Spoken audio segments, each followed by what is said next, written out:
արդեն իսկ երևի կարելի ասել նախկին քաղաքապետը։ Ոչ, լավուն շատ ունեմ։ Ինչպիսի ակնկալիքով է եկել այսօր ընտրություններին։ Մի անգամից ասեմ շատ ուրախ եմ, որ այսօր Գորիսում համայնքի իշխանության համար նոր իշխանավոր է ընտրվում եւ ուզ կցանկանայի ընտրվող մարդուն այնպիսի աշխատանք, որպես եւ իր համար, որպես ինքը մարդ կարողանա եւ ժողովրդի համար կատարել այն եւ կստե գոհունակության մեծ աստիճան լինի։ Իսկ հետագայում պատրաստվում եք համագործակցել նոր քաղաքապետի հետ։ Նախքան ինձ քաղաքապետ ընտրելը նույնպես համագործակցել եմ եւ այսպես ասեմ, ինչքան պատիվ ունեմ, մի քանի անգամ ավելի պարտականություն ունեմ մեր քաղաքի համար, որպեսզի մեր քաղաքը ավելի որպես ես համարում եմ իմ տունը, իմ քաղաքը, իմ պետությունը, իմ երկիրը։ Իսկ Նելսոն Ոսկանյանը ունի ծրագրեր, որոնք դեռևս չի իրականացրել ու պատրաստվում է իրականացնել նոր քաղաքապետի հետ։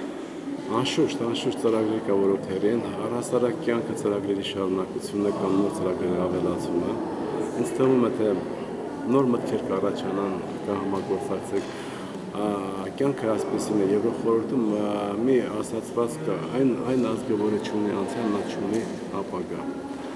Եթե ցանկացած ղեկավարը, դեկող ղեկավարը չկարողանա հինը շարունակելու եւ ավելացնելու, որպես հայ, որպես ավանդույթ, որպես պատմամշակութային ժառանգություն, ապա սին կլինի բոլոր, այսպես ասած, եւ խոստումները եւ գործողությունները։ Իսկ քաղաքապետի պաշտոնը թողնելուց հետո ինչով եք պատրաստվում զբաղվել։ Ես մասնագիտություն ունեմ։ Որն է։ Շինարար եւ տիրապետում եմ մի քանի մասնագիտություններ։ Իսկ ձեր մասնագիտությունը պատրաստվում է Գորիսի համար գործադրել, այսինքն քաղաքապետի պաշտոնից հետո Գորիսի համար որևէ աշխատանք իրականացնել ձեր մասնագիտության շրջանակներում։ Անշուշտ, արդեն 20 տարուց ավելի է,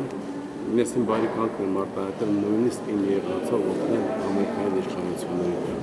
իշխանությունները որպես ֆոնդ,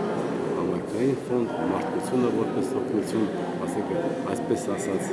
արտաքին ներդրումներ, ներքին ներդրումներ, դա ինձ համար համարում ամենակարևոր գործոններից մեկն է։ Իսկ արդեն ինչ-որ ծրագիր ունեք, որը պատրաստվում եք ներկայացնել։ Քաղաքին։